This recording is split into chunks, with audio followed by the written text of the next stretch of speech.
Lindsay's going to start off by sharing her story. Then we're going to talk about some of the healing highlights that she went through or has been going through for the last 5 years. We had a few people send in some questions, so we'll definitely go over and get those answered. And then we'll do a bit of a summary at the end. And like I said, if there's time or if you're willing to hang out a little bit longer and you do have some questions, put them in the chat near the end. That would be great. But just to start, for those of you who don't know me, my name is Kelly Summers. I'm a registered nurse. I'm certified in holistic nutrition and owner of Belle Live Beautiful. My purpose is to empower others to take their health into their own hands and make positive lifestyle changes to either lose weight, prevent chronic illness, and optimize their health through nutrition and exercise. My sister is living proof that food is medicine and mindset is power. So I thought this would be the perfect opportunity to have her share her story with everyone. Like I said, this is the very first time. And the timing is perfect because of the fact that just this past Monday, November 16th, was actually exactly 5 years since the day of her diagnosis of stage 4 colon cancer that spread to 75% of her liver. My sister was born with a competitive spirit from day one. She was full of energy and drive. Most of her childhood she spent playing competitive ringette, and she even made it to the last cut for Team Canada. After high school, she went on to pursue her passion for exercise by becoming a personal trainer and was a true motivator for those that she trained, including myself. Not easy. Once her ringette days were over, she had to find a new passion that she could follow, another goal to reach for, and for her, this was running. But not just normal person running, she, like half marathons and marathons, she jumped straight into training for ultra marathons, which from what I'm aware is anything over 50 kilometers. But again, not any ultra marathon. She did the ones where you're actually high altitude and summiting several mountains at the same time without stopping. So crazy, not my thing. Anyway, since 2013, though, she has run the Canadian Death Race, which is 125 kilometers. She's done that twice, solo. She did the Everest Ultra in Nepal. So starting at the Everest base camp, which means that they had to trek up for 9 days to get to the base camp and then run 65 kilometers. She ran in Leadville, Colorado, which is a 100-mile high altitude. The Lost Souls Ultra in Lethbridge, which is another 100-miler, and then the Grizzly Ultra in Canmore, which is 50 kilometers. She's done that twice. So tons of running experience in a short period of time. Then in September 2014, she decided to take on a completely new challenge, which meant deciding to start a family. And in June 2015, her sweet baby boy and my precious nephew, Spencer, arrived. So, Linz, it's been quite a journey so far. How about you take it from here? Okay, yeah, it's been a crazy journey. Yeah, can't even. Where do you start? Yeah, exactly. Well, basically start with, 2015, Spencer was born, and 4 days later, we ended up moving into our new home, which was quite, I wouldn't recommend doing it that way. Having a brand new baby and moving into our first home. So that was pretty crazy. We were just settling into I was just settling into becoming a new mom. That's, no one tells you what it's going to be like being a mom. And I know why. No one would do it. It's very challenging. No, I love Spencer. I'm so grateful for him. Just getting settled into life, and I was experiencing some abdominal pain that I didn't really think anything about. I've had sort of, I guess, IBS symptoms in the past. That was one of my doctors actually diagnosed with IBS, but so I didn't really think it was a big deal. But I did go see my new doctor at the time just to check things out. Unfortunately, she wasn't really much help. She said the best thing she could do was give me pain medication. So I was totally not into that. So I walked out, just decided, well, it's probably not a big deal. I'll just maybe cut out a few things that could be aggravating it, like my stomach, like dairy or wheat or something, things like that. So sorry, I lost my train of thought. Yeah, I traveled to BC early November to visit my parents, and I noticed the pain was getting worse. It was starting to keep me up in the night, and then we got home, and then on Sunday, and it was Monday, November 16th, I woke up, and I literally could hardly function. I mean, I was gonna get through the day, so Scott went to work, and it just got worse and worse and worse. I couldn't hardly hold Spencer. I was trying to feed him, and it was just getting like horrible to tolerate. So I ended up having to call you, Kelly, to come and take me to Emerge, because I was like, well, something obviously is not right here. So, and then I also called Scott to come and look after Spencer. So off we went to Emerge. I think we were only waiting like an hour, and I was getting impatient, and I was thinking, this is silly, just going to go away. Maybe instead of waiting for 8 hours to see the doctor and Emerge, I'll just book an appointment, or I'll see if I can get in to see my GP and see if she has any other options or opinions. Or so we were actually able to get in within a half an hour. So we left Emerge and went to see her. And so I remember we were waiting in her office. She walked in without even like asking me any questions. She said, I'm 99% sure that it's your appendix. And so I'm like, at the time I was like, oh my gosh, you gotta be kidding me. Appendix? How, like, this is horrible. This is the worst thing. I'm a breastfeeding mom. I can't be taken away from Spencer. Like, this is crazy. So I had that in my mind. And she said, well, you're gonna have to go back to Emerge and get them to assess you a little bit more. So back to Emerge we go. We waited, I don't remember. It was all kind of a blur at that point. Yeah. We ended up getting in to see the doctor, and they started performing some tests, some blood work, and the first imaging they did was an ultrasound, and they actually allowed Kelly to come in, and typically they don't let anyone come in with you when you get the imaging. The nurse card. Yeah, yeah, the nurse.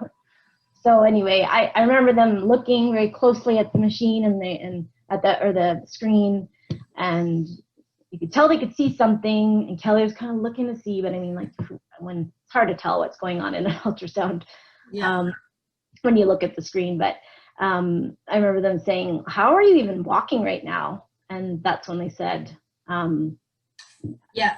basically what they said, they just looked at Lindsey, they're like, how are you even walking right now? And then they mentioned something about intussusception, and I had just learned about intussusception working as a public health nurse. And basically what that is when your intestines, basically it's like taking your sleeve off inside out, and that's what your intestines do. And I remember learning, well, that typically only happens in babies and children. So how is this happening to an adult? And so when Lindsey wasn't looking, I Googled, and yeah, I did see some pretty scary information, but I didn't tell you till later.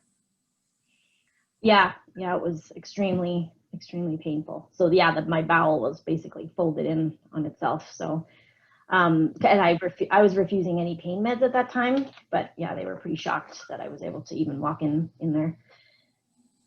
So at that point, they couldn't see enough, so then they pulled me in, or then they took me for a CT scan so they could see a little bit more. And then we just had to wait for the results. So Kelly, you had gone home. It was later in the evening, and Scott was waiting in the waiting room with me, or in Emerge with me. And then everyone's lined up, like all the patients. We only have like curtains separating each person. Like, and literally, like, right. Yeah, like, you don't have any privacy really. But the doctor walked over, and I remember, like, one of the first things he asked me was, he's like, so would you say you're pretty healthy?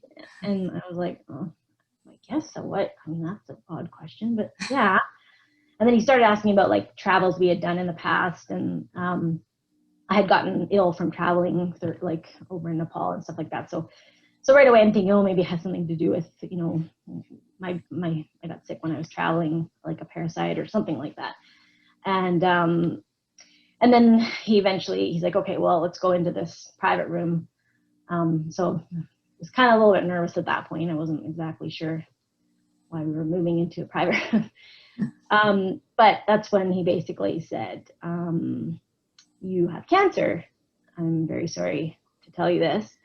And he said, we think it's lymphoma. That was what they said initially. But I remember looking at Scott's face, and like the color just went, and we just looked at each other in complete shock. Like, just so surreal. Like, this is not actually, it's not happening. This can't be true. Like, Yeah. only,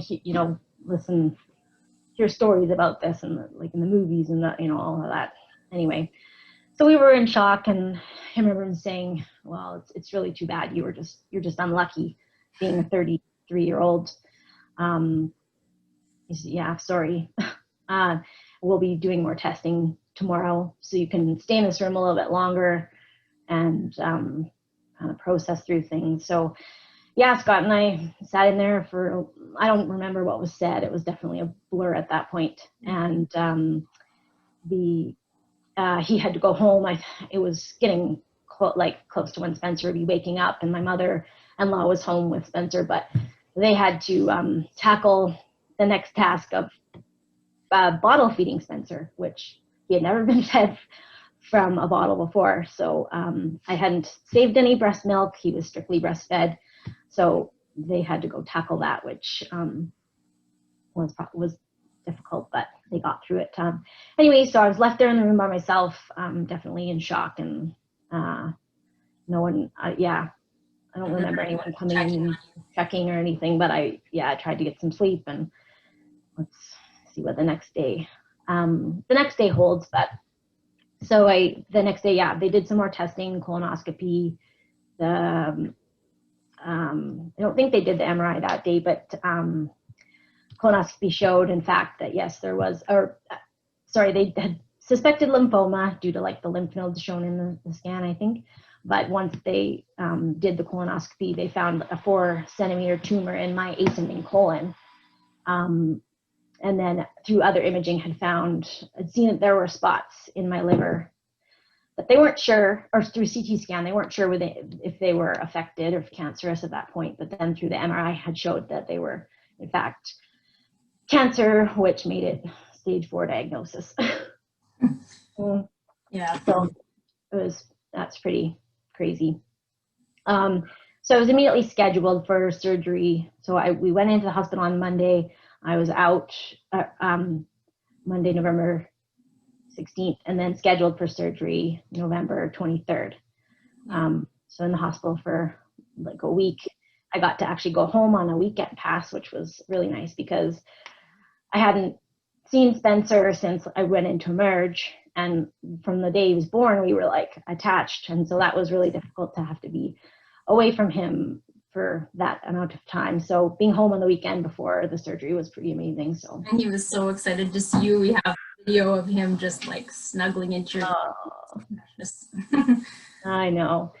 Yeah, so Sunday afternoon, Scott and drove me back to the hospital, and you were there, Kelly. I think Mom, Dad were there too. Yeah. All of us gathered, and the doctors came in to kind of just go over what was going to happen tomorrow. And though it's like a team of doctors come in, and all the resident doctors, and they asked, "How are you doing? How was the weekend?" And I said, "Oh, it was good." And I had just mentioned I felt some kind of tightness in my chest that, like, again, I didn't really think anything of it, but one of the doctors immediately was like, "You're going down for a CT scan." She's like, "This is serious. You are at risk for blood clots. In your when you have cancer, it increases your risk of blood clot by quite a bit." So rushed me down to the seat to get a CT scan, and sure enough, I have a blood clot in my lung. Not even the day before surgery, hours before surgery. Yeah. So I was like, seriously, this be happening? So at that point, they then sent me down to the special services building to get an IVC filter inserted. And so basically, the IVC filter looks like a badminton birdie, like a little metal badminton birdie that they insert through your neck down into your artery to prevent the blood clot from traveling up into my brain and to prevent having a stroke during surgery. So they did that, and I was ready for surgery the next morning. So surgery, early morning, November 23rd. Sorry, I have a lot of notes, so I don't forget. Yeah, in the morning, which was the removal of the tumor in my ascending colon and the left liver resection. So they had to do it in 2 separate surgeries because I wouldn't have had enough liver for them to remove all the spots. So I needed to take that time in between to recover. And they, split it into 2 surgeries. So surgery went well. I was in recovery in the hospital recovering for about a week. It was nothing really big, just trying to eat a little bit more. I was surprised. One of the first meals they gave me in the hospital, which was crazy, was after having bowel surgery. I think about digestion, how that works. They actually brought me a roast beef sandwich. And I thought that was insane, but I didn't eat it, obviously. Yeah, and luckily, like your mother-in-law and family, they were all making bone broth and, trying to get you to have all these healthy things that were actually going to heal your gut. So yes, I was very lucky. Didn't want to drink any of the Ensure that they constantly had by my bedside. Yeah. And so I was about the day before I was going to get discharged from the hospital. I all of a sudden was incredibly nauseous. I literally couldn't move out of the bed. I was spiking like a fever on and off that the nurse was just monitoring. But the doctors had still given me the go ahead to be discharged the next day, as long as the fever was gone, and it was. I do remember talking to my mom, and she said, Lindsey, she said, I know how much you want to come home. She said, but maybe take an extra day and just, recover, just make sure you're fully feeling well before you leave. And I of course, I was determined to go home. What's that? I said, being Lindsey, you were like, nope, go out of here. Get me out of here. I gotta get home. So I went home the next day, fever went away, and then, at home, trying to eat a little bit, feeling okay.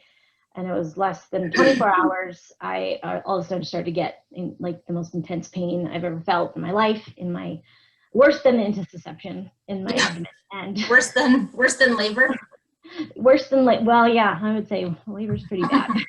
But it was up there for sure. To the point where I went down to see Scott downstairs, and I said, this is bad. I laid down on the bed and I could not move from that point on. I was spiking a pretty high fever. So Scott called 911, and the ambulance came to take me back to the hospital, but I was in such pain that they couldn't get the stretcher downstairs where I was. So I remember they had to dose me on morphine so I could actually walk up the stairs to get on the stretcher to get into the ambulance. So, it was pretty intense, but so as soon as I got to the hospital, they did some more testing, CT scan, and all that blood work, and that showed that I had a collection of fluid in my abdomen, which was like an infection. So they immediately had me on IV antibiotics, and the plan was to go, this was late in the evening, but the plan was to go first thing in the morning back to the good old special services building and to visit that building quite a lot during my hospital time. But excuse me. So that morning I go in, and I needed to have a drain inserted through my lower back into my abdomen to drain that fluid out. And this one sticks heavy in my mind because it was really just a really bad experience, because even I was heavily dosed on pain meds, but they have to fish this. I'm sorry if I'm going into too much detail for people, but they fish this, whatever it is, tube in through your back to your abdomen via ultrasound. And I felt that pain through the most intense doses of pain meds. I just remember screaming into the pillow and thinking, can it get much worse than this? This is horrible. Anyway, so once the drain was in, the doctor was hopeful that at that point I was going to start to feel better. I remember my stomach, Scott said when we were waiting that evening when I was in the hospital, my abdomen was literally, he was watching it grow, because of the infection. It was distended almost like I was pregnant. So that swelling kind of went down a little bit, but later that evening after getting the drain in, the doctor came in and said, you know, you're not really doing any better. You're still in quite a bit of pain. We're going to have to rush you in for emergency surgery in 2 hours. And so I remember at that point, you had gone home for dinner and I was by myself, and I called you and I said, I'm going in for surgery in 2 hours. Can you come back? Yeah. Yeah. So they sent me in for surgery, and that was to clean out the infection. And then I know that the doctor had mentioned the possibility of me getting a temporary ileostomy, which I did not want. I was really hoping that wasn't going to happen. But when I woke up from the surgery, sure enough, I had an ileostomy bag, which I don't know if you want me to go into detail about that. But, it's basically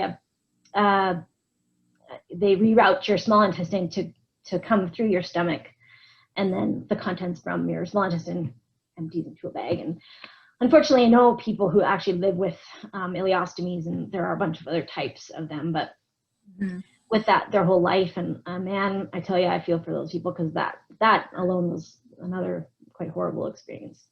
So I woke up from that surgery, NG tube, you know, ostomy bag. I had drains sticking out of all over my abdomen. Yeah. You know, catheter. I just felt like hooked up to so much stuff. It was just, it was crazy. Yeah. But at that point, I did start to feel quite a bit better. My colon was allowed to heal just with the ostomy bag. I spent another week in the hospital. And then towards the end of the week, I was literally about to be discharged. I remember Dad was with me. He was going to take me home. And I'd gone down for a CT scan, like the day, well, no, I think it was that day, just to check that everything was going well and the infection was starting to clear up. And I'm practically ready to walk out the door, and the doctor walked in and said, sorry, you're not going home tonight. So I lost it, because, you know, I was just done. I'm like, I need to get out of here. I remember calling you guys several times. Yeah. You know, my family, there was always someone with me for the most part when they could be. Someone was by my side, which I'm so grateful for. But those times when we are not allowed to have visitors, I was calling my family crying, get me out of here. I don't want to go home. So when I got that news that I wasn't allowed to go home, I lost it. But so they said the CT scan showed that the IVC filter, there were complications with that, which I guess doesn't really happen that often. But one of the nurses said, well, you're a redhead. And she's like, all the bad stuff seems to happen. You guys get the worst of everything. I don't know. I was like, seriously? Everything that could go wrong during this went wrong. So the plan was the next morning or the next day to go and get the IVC filter taken out. Just a lot of talking, my throat's dry. So next morning, go down to the good old special services building to have the IVC filter taken out, and that wasn't very easy. The doctors and the nurses said it was definitely one of the hardest that the doctor had seen attempts to get the IVC filter out. So I don't know how long I was in there, but they were trying and trying. And then I remember I was like, they're like, okay, we'll give it one more shot or something like that. And sure, I was lucky enough they were able to get it. And I remember them just cheering. They were like just super excited that they were able to get it out, because, and me too, obviously, because if they didn't get it out, I would have had to have been on blood thinners my whole life. So I was in with that. Yeah. But they got it out. So, that was great news. And then I went home for Christmas, which was amazing, but also bittersweet, because at the time we were like, you know, is this going to be my last Christmas, or, you know, how many more Christmases am I going to have with my family? And so it was kind of like, bittersweet for sure. Yeah. And, but I used that time to, you know, enjoy time with my family, but also try to nourish myself to get ready for the next surgery, which was only 6 weeks after the emergency surgery, my second surgery. Yeah. And I hadn't been able to eat hardly anything, so I'd already lost quite a bit of weight. Yeah. I even remember you, Kelly, saying, like, asking, "Could she even go in for surgery?" Like, yeah, this malnourished, and I was like, "There's nothing left. You have nothing left on you." Mm-hmm. Mm-hmm. But yeah, no, I was able to go in for surgery. So that surgery was scheduled for January 16th, 2016. Third and final surgery, which was the right liver resection and the reversal of the ileostomy. And now I was really adamant on getting the ileostomy reversed. I don't know if, like, typically when you have an ileostomy, you have it more than 6 weeks, but I pushed for them to take it out or to reverse it if they could. And so they checked my colon, make sure it was good to go. And your liver surgeon was great. Yeah. My liver surgeon was on board with doing the 2 surgeries together, but he did, they warned me that the risk of infection definitely increases with those 2 surgeries. So, but went in for surgery, and I remember waking up in recovery, barely, like, just waking up from the anesthetic, and I was like feeling on my abdomen to feel if the ostomy bag was gone. And it was, so I was really happy about that. Yeah. But recovery after the 3rd surgery was definitely really, really rough, and it broke me. I was done. I had nothing left. I felt like I had nothing left, and more infection, and I had an infection in my incision. I had another collection of fluid in my abdomen, infection, and fluid in the cavity of my lung, which was making it difficult for me to breathe. I had to get that drained, and then drained in my liver, and I was just hooked up to the 9s with drains, and but it was rough. But 2 weeks later, I was finally discharged from the hospital and sent home to start the real recovery. Yeah. Mm-hmm. Sorry, my throat's so dry. So I got home, and even though it was, still in shock that this had happened to me, I thought to myself, well, now it's go time. I got home, and I knew it was going to be difficult, but I knew I was going to do whatever it took to heal from this.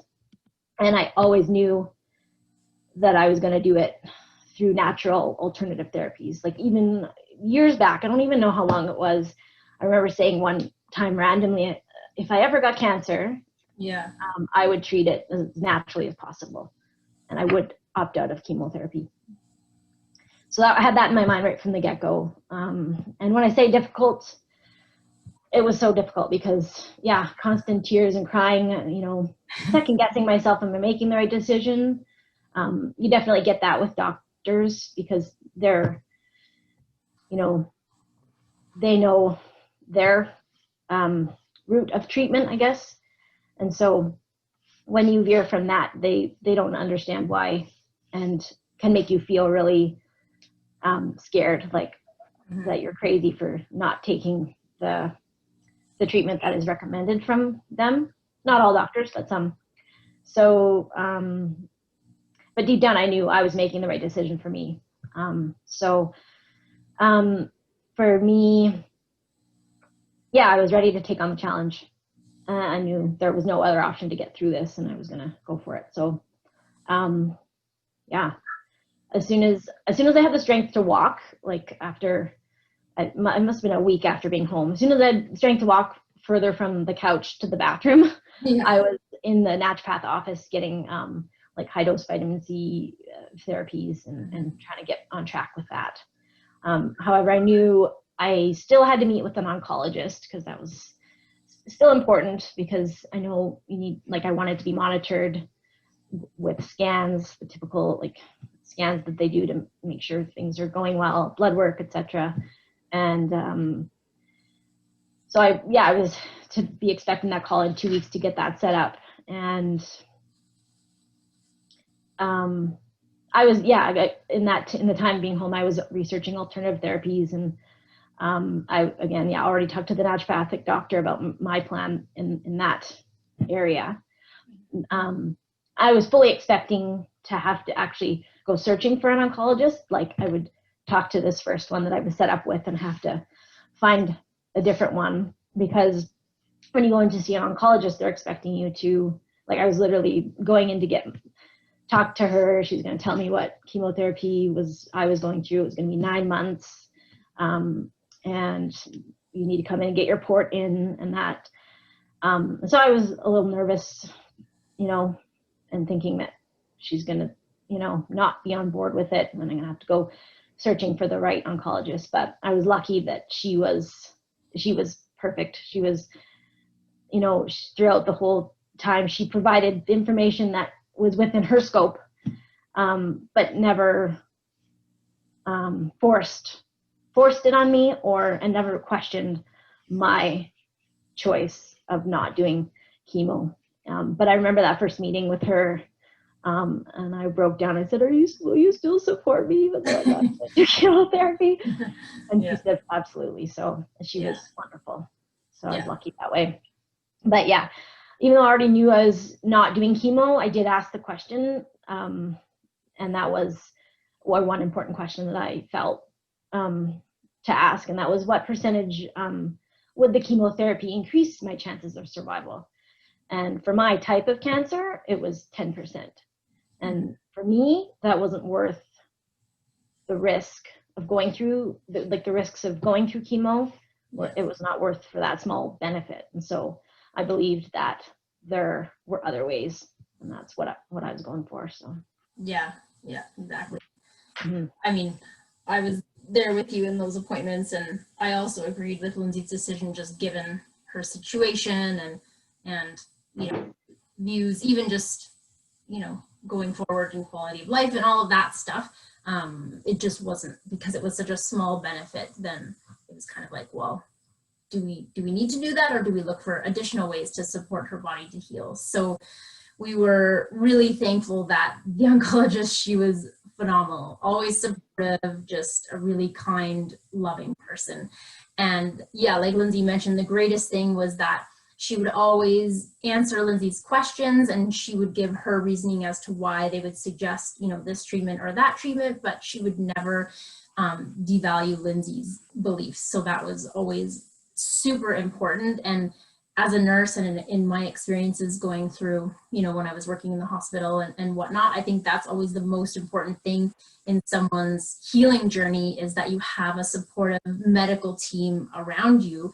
And number one, though, is, of course, the oncologist, she is an expert in her area, absolutely, but she was also willing to admit when she didn't know the answer. When Lindsay was asking her questions about alternative therapies and treatments and this and that, she would say, I honestly don't have an answer for you. That's not my area of expertise, but I'm willing to, support you and work with you. So yeah, so that was really, really lucky that we've had her the whole time. Totally. So moving on now, we'll kind of get into some questions, but basically so in the following 4.5 years after your surgeries, what would you say are the top 3 things that helped you heal? Well, number 1 would probably be nutrition. That was something I could just dive right into right off the bat. So through research, although researching anti-cancer and alternative therapies and anti-cancer diets, and it can be extremely overwhelming, because you hear one person or one set of information telling you how to eat one way and one the other way. So that was overwhelming. But I mean, ultimately it came down to, I cut out some of like the more allergen foods like wheat, dairy, and processed sugar. I cut those out right away.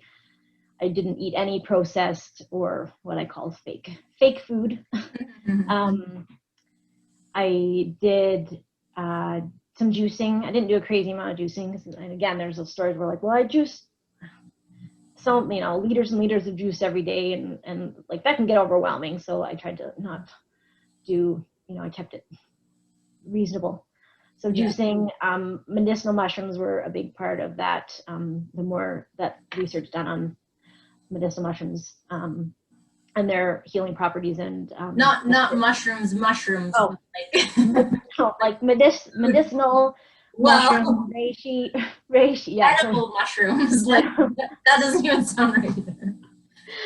Yeah, reishi, like turkey tail, chaga mushroom, like the list goes on and on. But their healing properties and the benefits to the immune system, etc., etc. There's tons of stuff. Just could go on and on about them. Yeah. And I tried to eat organic food as much as possible. And I also, we made sure the water we were drinking was as pure and clean as possible. So we bought a Berkey water filter, which they're amazing for filtering out a lot of crap that's in our water nowadays. Mm-hmm. So that was number one.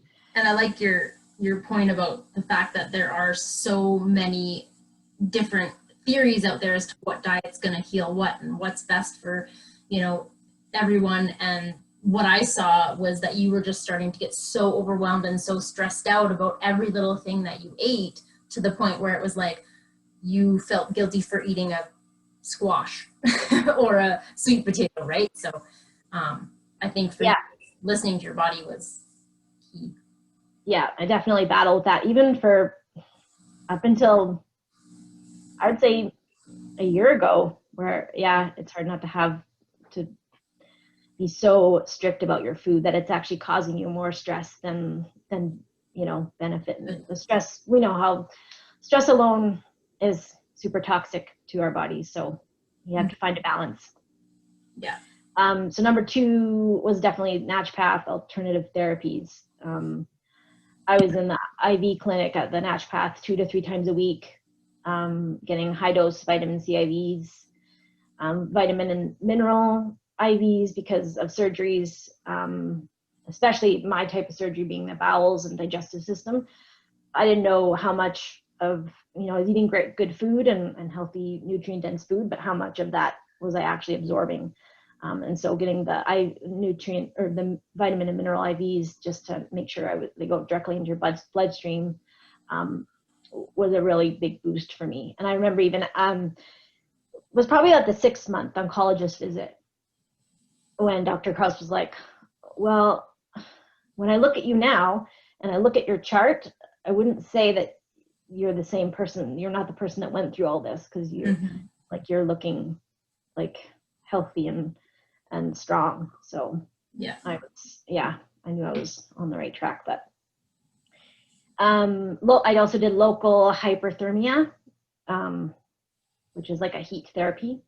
A ton of supplements prescribed from my naturopath based on, again, my cancer and sort of what was going on in my body. A ton of supplements.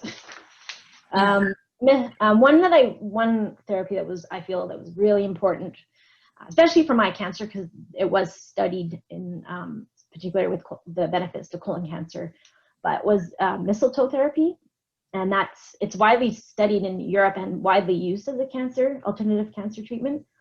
But basically, just to give you a little bit of information on it, just reduces the risk of tumor recurrence. It helps stimulate the immune system. And, if you're going all, you're opting out of chemo, and it can kind of be used almost, from what they describe, as a natural chemo. It can go in and attack those cancer stem cells. I believe that's what the research was showing. But it can also be used alongside conventional cancer treatments, so chemotherapy, radiation, and it can help to offset the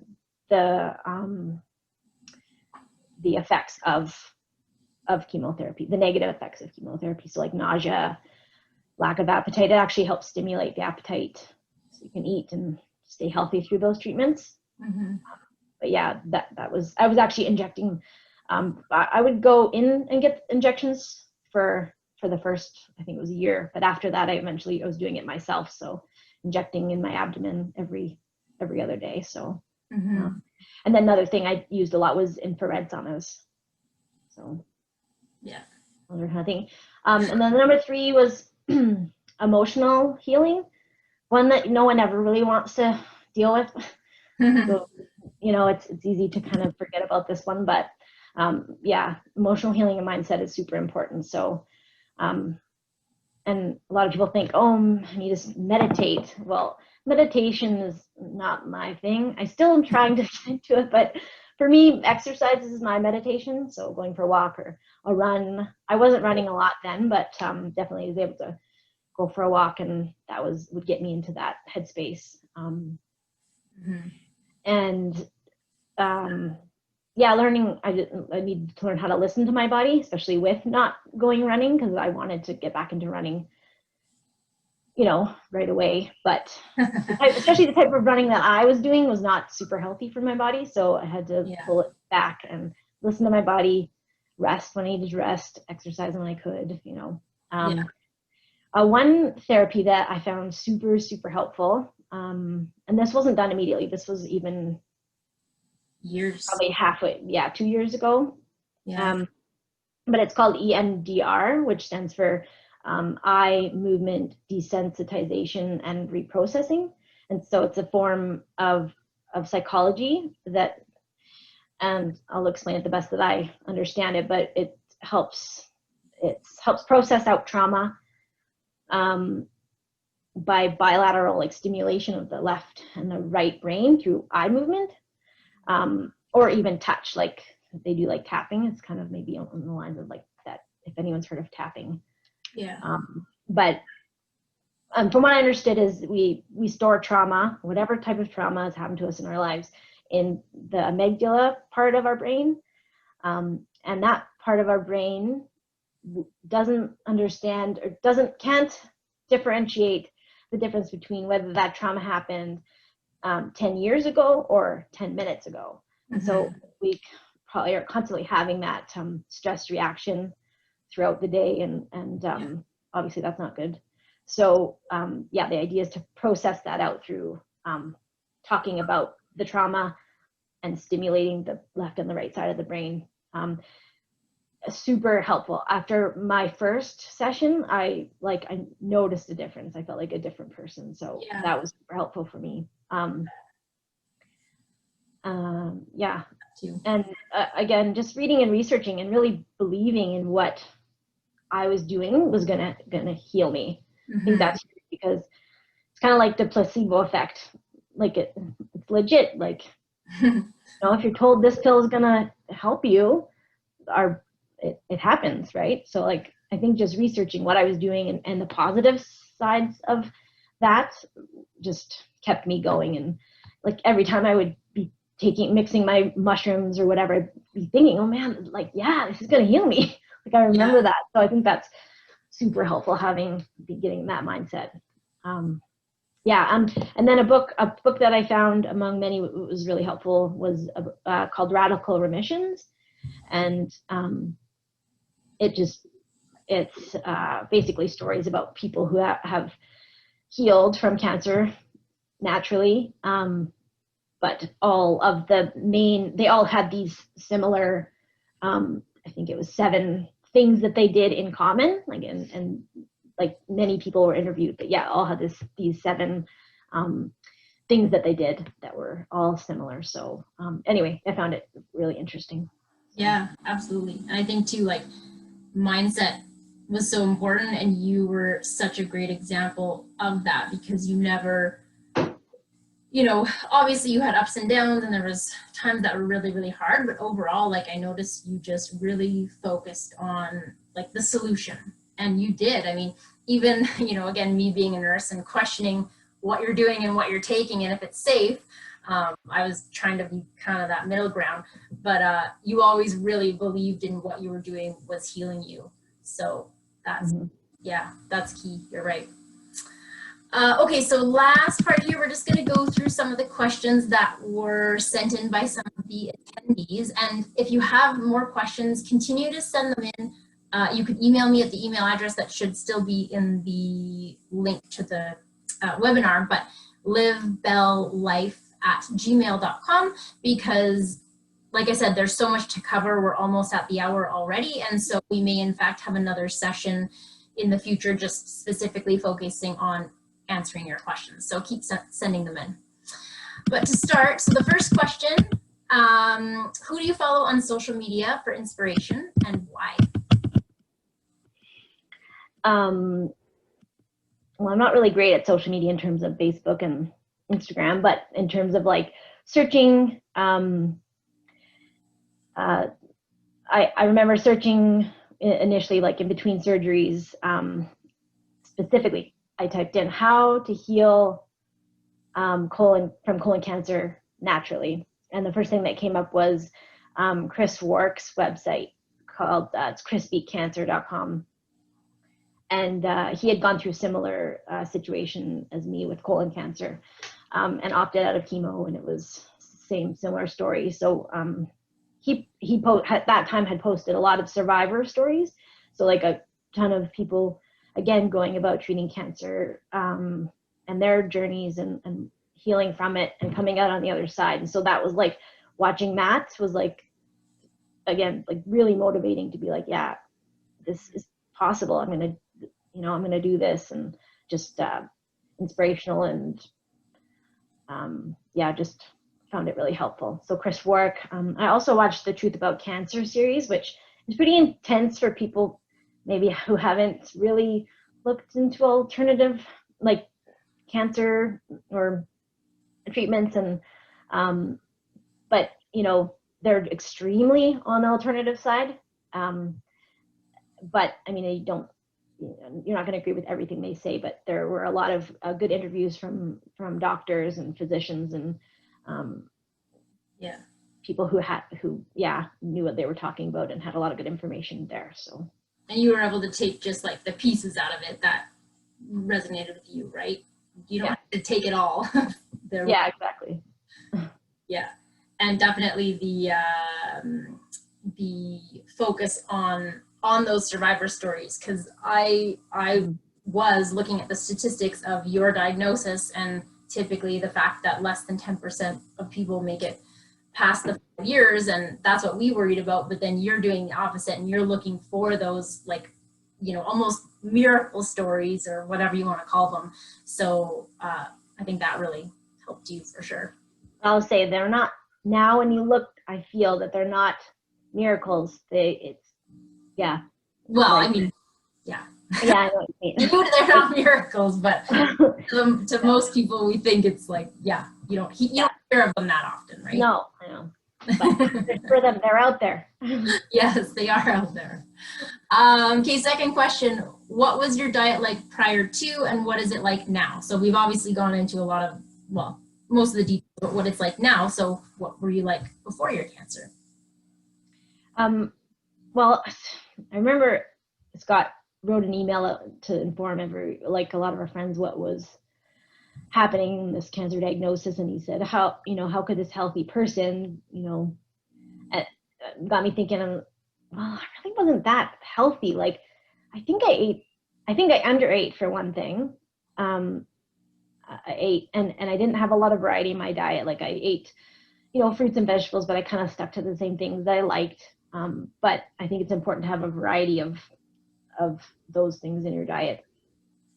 So yeah, I didn't do that. I definitely ate processed foods a little bit more, and especially when I was ultra running, like I did just need calories. So I would think to myself, well, I'm running a lot. I can go to Peter's Drive-In occasionally, which sometimes throughout the summer especially wouldn't be so occasional.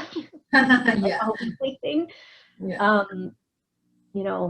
I definitely, I wouldn't consider that I was super healthy. Processed foods, lack of fruit and vegetables. And you were more focused on getting the calories in to burning them off so rapidly with your running, as opposed to like the nutrient dense foods and what's fueling your body. Yeah, exactly. Next question, was cannabis part of your recovery? I guess it was part of my recovery. I didn't use it for an anti-cancer treatment, which I know some people have. I used it more for like a little bit later on in my treatment for like post-traumatic stress disorder, anxiety, and sleep.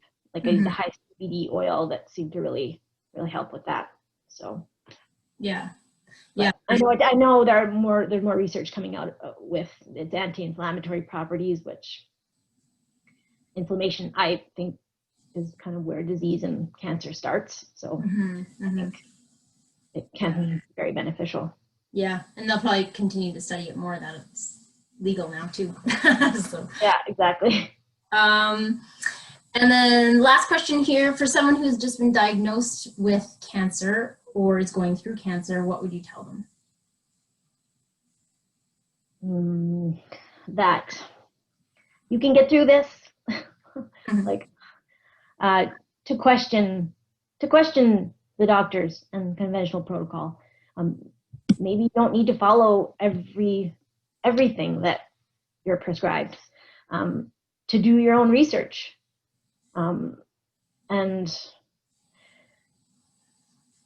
yeah, like as terrifying as it is to not follow the doctors, I don't know, you just inform yourself. I think it's really important that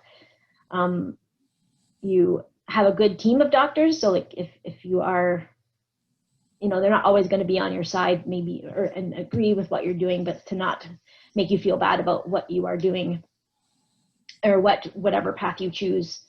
And yeah, get second opinion on diet, like things, and take control of your own health. I think that's a huge one, because I don't know, it just doesn't seem right to have someone guide what, I know is good for my body. Like, I knew I needed to be driving the bus. So take control of your own health and do your own research and mindset. Don't give up. Believe that you can do it, and you can heal from it. Cancer, other diseases.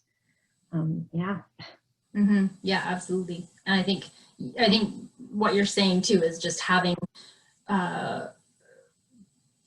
everything together, that team, including, medical and alternative or complementary, right? Like working together. I think that's kind of the biggest thing, because there's not just one right. It's kind of all together. So yeah. And then what was it, a month ago you had your last follow-up with the oncologist? So what was her? Oh yeah, I didn't even realize. I'm like, oh yeah, I guess it's 5 years. I didn't know if I was going to still see her, and it was a phone consultation due to COVID. And yeah, she said, well, it's 5 years. I basically, you're pooled back in with the general population in terms of your chances of getting cancer again. So that was kind of nice to hear. And she said, well, I'd like to write you up in the medical journals, because I've never seen, like, I don't see this where, you come out on the other side having not done chemo. And yeah, she was quite happy about that. And from where you were to where you are now. Right, totally. Yeah, no, that was pretty cool. One quick last question here that just got added, and then we'll sum it up. But how did you keep track of all your treatments and not get overwhelmed by all the different treatments and all the effort that goes into them? That's a great question. Well, I don't know. I was just so always excited to go for my treatments, because I knew, I almost visualized, if there was anything bad in my body, anytime I got an IV or took a supplement or did something, I knew it was taking care of what needed, to be healed in my body. So I don't know. Yeah, it's true. You did. You were like, yes, I'm going and I'm going to get this. I loved going to get IVs. Yeah. Because I felt better. I was feeling good. And yeah. But it was a lot. Thankfully, yeah, I'll say that. Scott, with the baby and the extended, everyone kind of helping so that you could make it to those appointments too, right? Because that took up a lot of time. It did. And money too. It was expensive. Unfortunately, we don't, you got to pay for these treatments and stuff, but we believed so much in it that it was worth, spending the money. And yeah, I had just had a great team of people behind me, family, friends. That support was always there for me, for sure. Yeah, yeah, absolutely. Okay, so I'm just gonna like kind of wrap it all up just because we are now 1 minute past 1 o'clock. So for those who have to get going, and then afterwards, if you want, we can stick around and answer a couple additional questions. But basically, I think what your experience was, and I mean, I was there with you, and then also my own experience as a healthcare professional is that, you know, really people need to advocate for themselves. You have to ask questions. If you go to the doctor or go to whoever, you know, your health professional is, and you have a concern and you're not getting, you know, maybe the investigation that you think should be done or the support that you need, then get second, third, fourth opinions. But you know your body best, you live in your body, and you need to be the one to take control and not just take one person's answer, you know, and go with that. So absolutely advocate for yourself. Also, like you said, building a team of people to support you, whether that's, you know, again, nurses, doctors, health professionals of all kinds, nutrition experts, health coaches, naturopaths, functional medicine doctors, just whatever that team is. And, you know, we do, some of us have health benefits that will absolutely cover, you know, some of these treatments. So you do what you can, I think is important. And then don't forget to access community resources. So that goes for people not only going through cancer, but those who are supporting people going through cancer. There's a lot of great supports out there, and we all need to take care of ourselves, because I think it's again really hard on the family as well as that individual. And you know, I remember that there are tons of handouts, even at the oncologist's office, where it was for community supports like Wellspring, Look Good, Feel Better. There's just a number of things out there. So I think just telling people to take advantage of what we have, and living in Canada, you know, a lot of those are free services to us. So for those of you that have to leave, thank you so much for joining us today. Like I said, this was Lindsey's first time really sharing her story, so she was a little bit nervous, but I think she did a great job. And we hope that it was helpful and somewhat inspirational. But please continue to send in your feedback. Like I said, you can email it to me at livebelllife@gmail.com, because we may have another session just to answer some of these questions. You that have to go, thanks again, stay healthy, and enjoy the rest of your week. And for those of you that want to stick around, if it's okay, Lindsey, do you have a few more minutes? No, I'm fine. Oh, you are fine.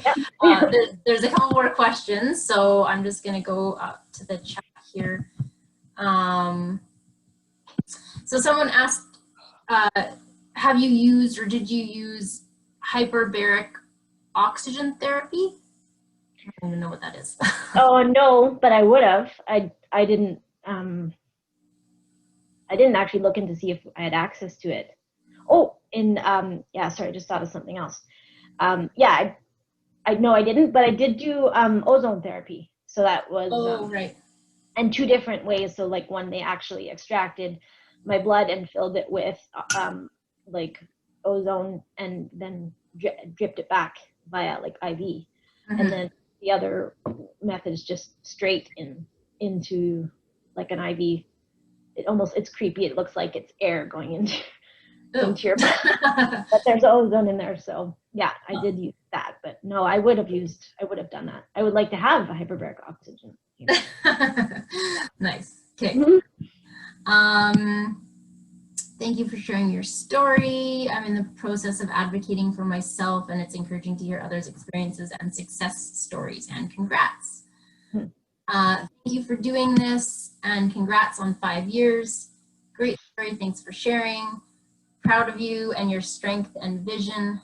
Great session, girls. Thank you. Linz, you're amazing. Thank you for sharing. Amazing, Lindsey. This was super touching and so beneficial to hear about your story and strength. Oops. Questions. What was the water filter that you bought? Berkey. It's B-E-R. I'm trying to write it out. E-Y. B-E-R-K-E-Y, I think. Okay.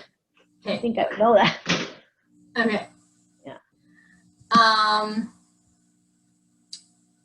What's in your water? What's in my water? Nothing's in your water. Water. Well, now nothing. No chlorine and all that stuff is filtered out, so I didn't add anything else to it. Like, I know there are other things you feel. Anyway, I don't even know, but no, it just filtered and okay. This is an interesting question. I don't know how long it would take to answer, but how much do you trust the Canadian healthcare system now?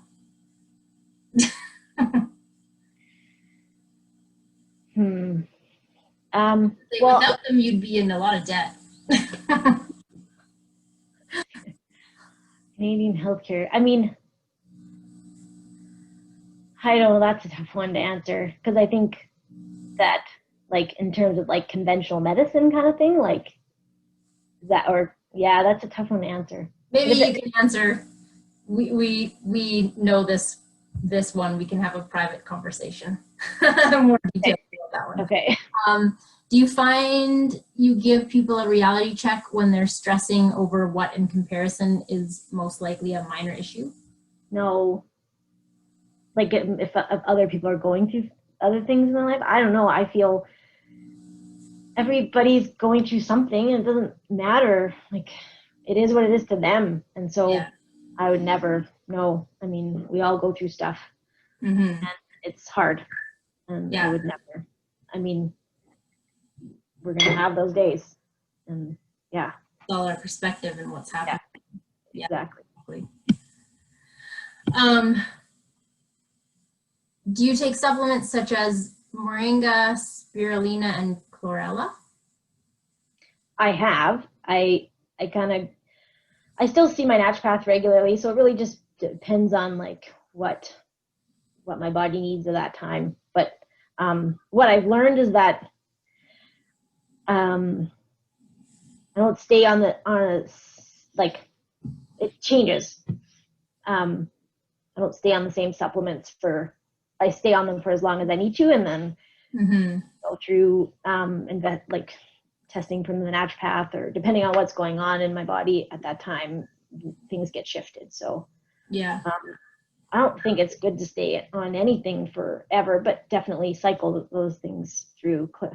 Chlorella, spirulina, moringa. It's all good stuff for sure. Yeah, exactly. This is a good one. I'm just curious, does your family eat as clean as you do? And have any cookbooks that you love for kids?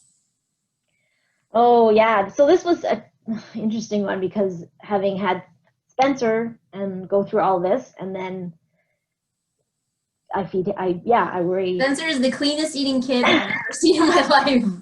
Like, he gets excited. It's tough. In the beginning, it was tough. It would stress me out. Scott's not a problem.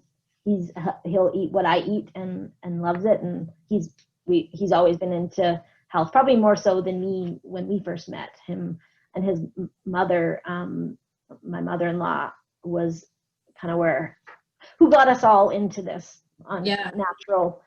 natural world. But yeah, no, it was a stress worrying about what I was gonna feed Spencer, because I'm going to be honest, I don't want him to eat sugar, and I don't want him to eat processed foods. But eventually it stressed me out so much that I knew there was no stopping it.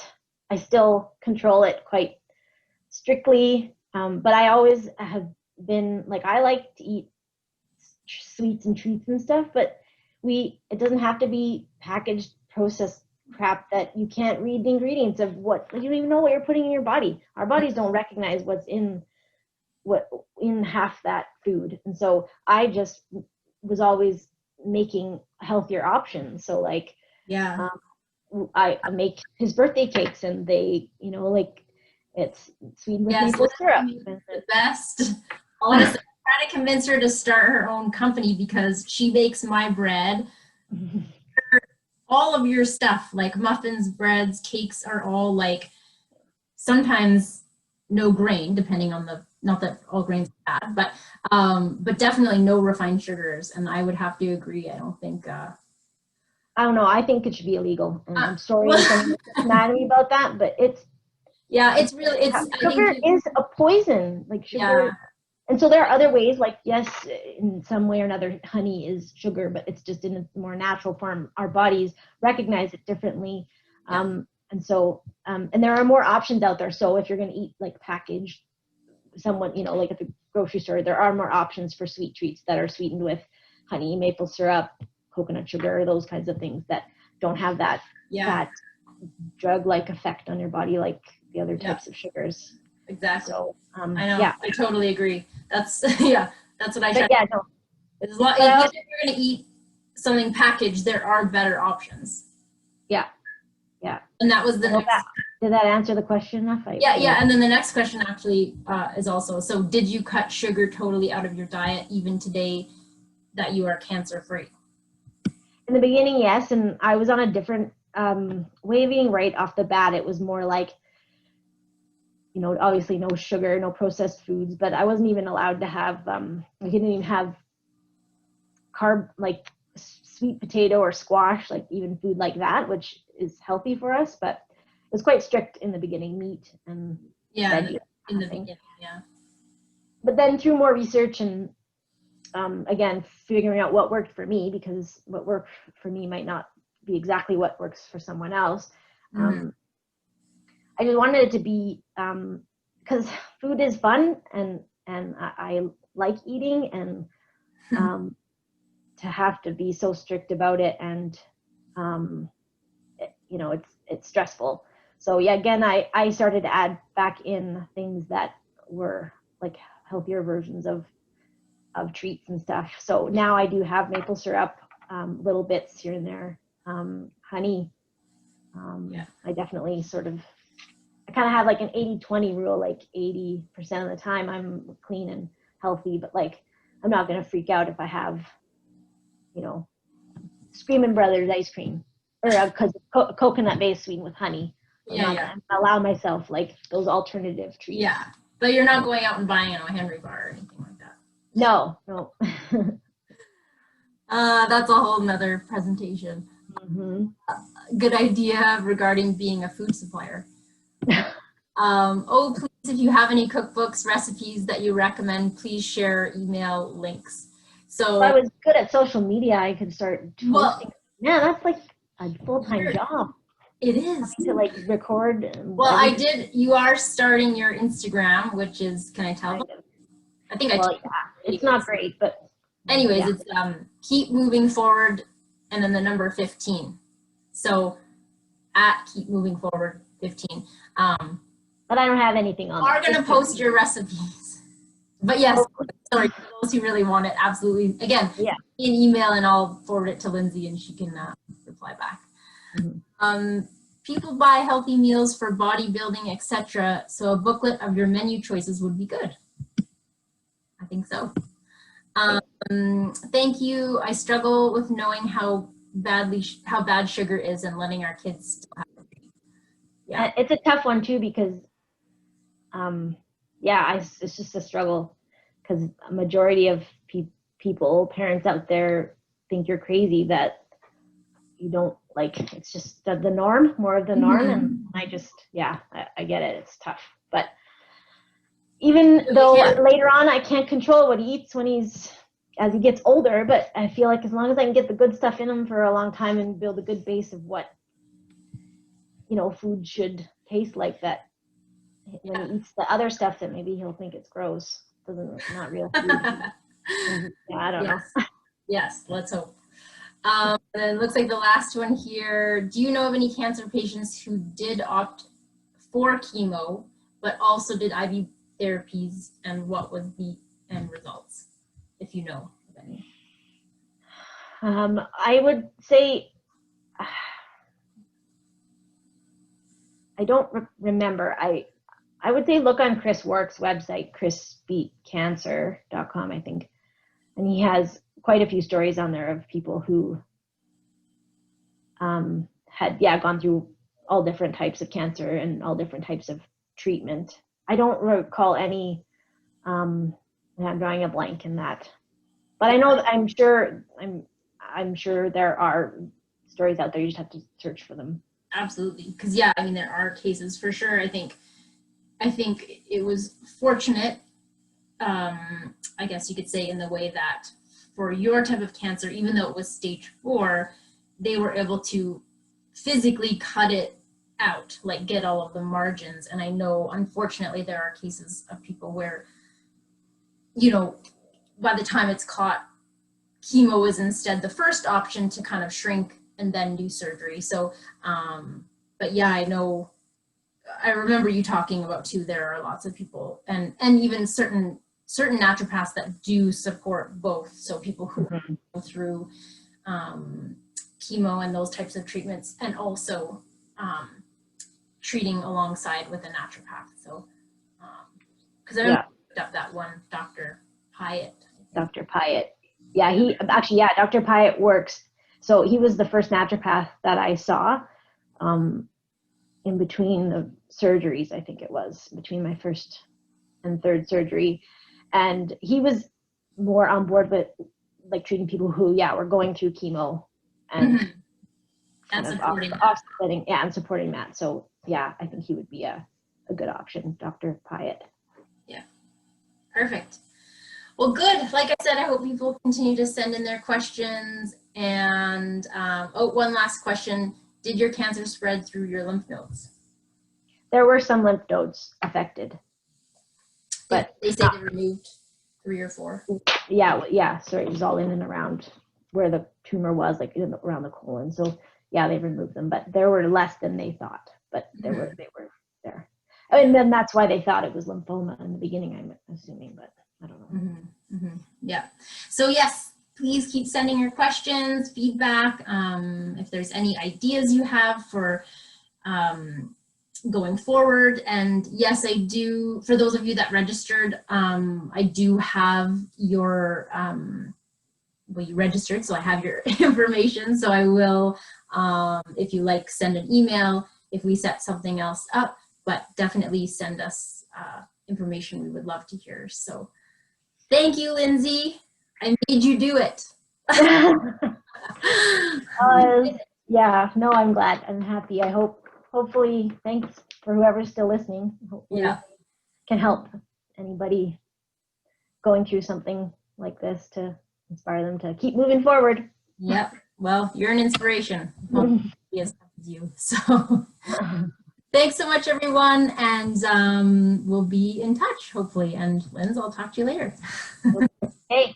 Okay. Bye-bye.